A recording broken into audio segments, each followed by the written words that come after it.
Tapi usahakan gimana caranya supaya air itu tetap mengalir. Perkenalkan, nama saya Dika. Saya usahanya cacing sutra. Fungsinya cacing sutra ini untuk makan bibit, patin, gurame, lele, cupang. Setiap bibit patin itu pasti makanannya setelah larva cacing sutra. Setelah lepas cacing sutra baru pelet PF1000. Kira-kira hampir setahun budidaya cacing sutra ini. Alhamdulillah lancar, syukur alhamdulillah lah lancar. Di daerah metro itu kekurangan pakan cacing sutra. Daripada teman-teman rekan-rekan yang di metro itu beli paketannya dari Jawa, walaupun mereka itu lebih mahal, kenapa enggak kita bawa dari Mesuji provinsi sendiri dan kawan sendirilah. Jadi harga lebih murah, nggak harus dari paketan yang di Jawa. Yang pertama itu usaha budidaya cacing sutra ini niat yang pertama. Kedua pasti banyak kesalahan. Kesalahan itu pasti banyak yang mati lah resikonya. Dari resiko kematian cacing itu pasti kita nanti berpikir sendiri gimana caranya supaya cacing itu tidak mati. Cacing sutra ini cepat matinya. Kita kekurangan air, mati. Air nggak diganti, mati. Kebanyakan air, mati. Cacing itu sensitif, gigit nyamuk aja mati. Modal awal kalau kita pakai media keramik itu kira-kira habis 1 juta lah dulu, sama tukang pembuatnya paralon 1 jutaan lah, 1 jutaan.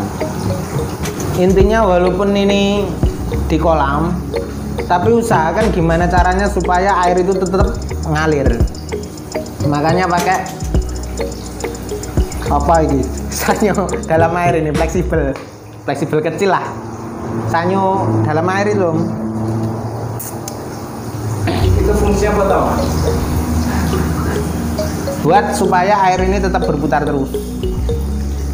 Terus yang paralon yang ini langsung dari tower, jadi nggak perlu diganti, air itu tetap ngalir kebuang terus. Tapi kan nggak banyak, nggak ngabisin sehari 1 tower itu, nggak ngabisin, nggak.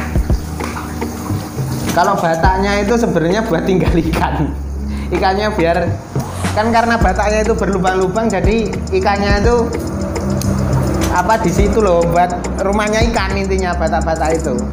Kenapa kok ada ikannya? Karena cacing ini tuh digigit nyamuk aja mati, makanya supaya jentik nyamuk itu nggak ada, saya kasihlah di situ itu ikan gepin, ikan moli sama ikan pedang di dalam sini om. Jadi nyamuk jentik nyamuk itu dimakanin sama itu apa, ikan. Kan ini airnya muter tau nyampe sana situ. Pas di saat jentik nyamuk ke situ pasti dimakan sama ikan itulah. Di sini aeratornya dari sana. Saking lamanya ini om, nggak pernah dibersihin. Awal budidayanya itu kita ya harus punya indukan cacing. Indukan cacing pertama itu ya kita cari di kali atau di alam lah, dari alam. Kenapa kok saya dari alam nggak beli? Kenapa kok nggak dari orang yang nyari? Kenapa harus cari sendiri? Karena cacing yang buat indukan itu pilihan, harus yang panjang ukurannya. Kebanyakan yang kalau yang dijual itu kan yang ukurannya kira-kira panjangnya sekitar 3 cm, 2 cm yang dijual. Yang kira-kira panjangnya itu 5 cm sampai 6 cm itu buat indukan. Sama panjangnya itu sama yang kecil itu gedenya sama, besarnya sama. Cuma panjangnya yang beda. Cara nyarinya pun juga beda antara cacing yang induk sama cacing yang siap jual. Setelah itu kita bawa pulang, kita bersihin. Setelah dibersihin, taruhlah di bak seperti itu. Itu ditunggu kira-kira 4 jam sampai 5 jam. Nanti kan dia misahin sendiri antara pasir yang kotor sama pasir yang bersih. Kenapa kok dipisahin kayak gitu? Supaya endutnya itu loh nggak ikut ke kolam endutnya. Jadi ya yang harus dimasukin ke kolam itu posisi harus cacingnya aja, endutnya ketinggalan. Lumpurnya ketinggalan.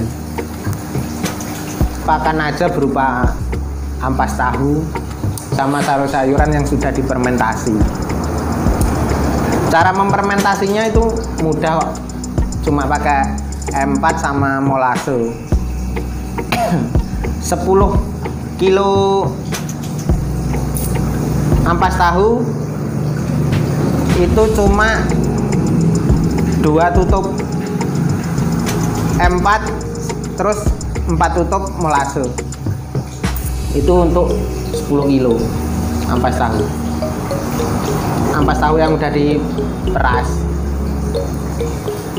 Setelah itu dimasukkan ke ini, ke ember, terus ditutupin. Selesai.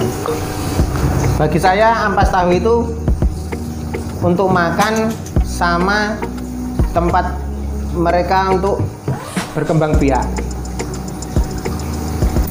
Kalau sayuran buat berkembang biak juga, tapi setelah sayuran itu membusuk baru jadi makanan buat cacing sutra itu sendiri.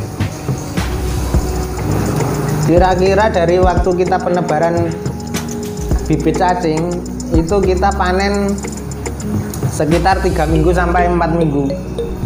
1 bulan lah, 1 bulan lebih juga nggak apa-apa, malah lebih banyak. Tapi saya panen itu biasanya umur kira-kira 3 minggu. Kenapa kayak gitu? Karena biasanya teman-teman nanyain udah ada cacing belum, jadi ya harus kita bawa pulang ke sana. Kita bawanya ke sana tuh cuma pakai oksigen.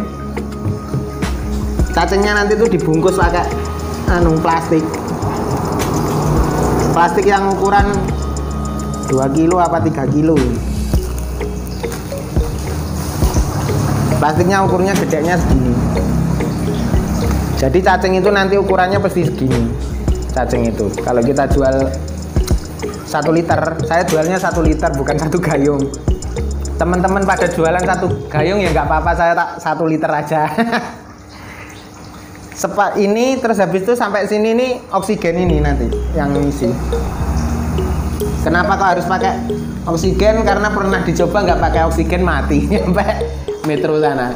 Saya jualnya di Metro karena di sana yang banyak pembibitan ikan. Setelah pakai plastik, lepas itu dipakai box itu yang gede itu. Setelah dipak di plastik, masukkan ke styrofoam. Jadi ya kayak bawa udang lah ceritanya. Masukin sini, 1 box ini bisa 10 plastik, 10 atau 10 liter cacing. 1 plastik itu pasti es, ada esnya. Jadi 10 liter cacing tambah 1 es batu. Jadi es batu itu nggak dimasukin campur cacingnya apa di luar cacing, Mas? Es batu itu? Es batu sendiri. Yang penting intinya itu cuma ininya dingin. Jadi intinya dingin. Samping-sampingnya, Mas ya? Alah, di tengah aja nggak apa-apa kok. Di tengah aja nggak apa-apa. Intinya tuh cuma gimana sih supaya Styrofoam ini tuh tetap dingin, jadi kita kemana-mana kayak bawa kulkas lah ceritanya gitu. Begitu cari di alam, kenapa nggak langsung dijual? Harus ditaruh median dulu mas. Kan bisa tuh, sampai cari di alam langsung dijual kan bisa kan sebenarnya? Bisa. Tapi kita capek nyarinya di alam itu susah om. Susah dari pagi kadang ya sampai malam sampai nyuluh kayak gini. Makanya kalau malam saya pakai nyuluhnya itu pakai ini, pakai senter malam. Itu pun kalau nggak takut, kadang ya takut nggak jadi nyari terus pulang. Dan hasilnya pun berbeda om, kalau misalnya kita cari di alam sama yang kita budidaya sendiri itu beda. Kalau dari alam kita langsung jual, kita capek sendiri 2 jam nyari apa 3 jam nyari itu cuma dapat 1 gayung 2 gayung kalau misalnya kita nyari. Cuma kalau kita budidaya sendiri itu enak ngambilnya, cuma nyomot aja udah bisa cepat. Kalau kita budidaya sendiri ini 2 liter atau 2 gayung cacing itu di umur 3 minggu apa 4 minggu itu bisa dapat kira-kira 15 liter atau 10 liter lah sekitaran itu om. Nah ini juga cuma buat sambilan aja om. Nyarinya sekali dengan ini apa hasil 2 liter 3 liter, tapi di saat panen bisa 10 liter sampai 15 liter dengan ukuran kolam ukuran 2,5 meter kali 5 meter lah ini. Tetap semangat. Kegagalan itu anggaplah awal dari ujian kita dalam berusaha. Terima kasih, semoga video ini bermanfaat buat rekan-rekan teman-teman yang mau ikut budidaya cacing juga silakan, nggak masalah. Karena rezeki itu nggak kemana-mana kok. Kalau memang rezeki itu di kita, rezeki itu di kita ya alhamdulillah, kalau enggak ya udah. Assalamualaikum warahmatullahi wabarakatuh. Salam untuk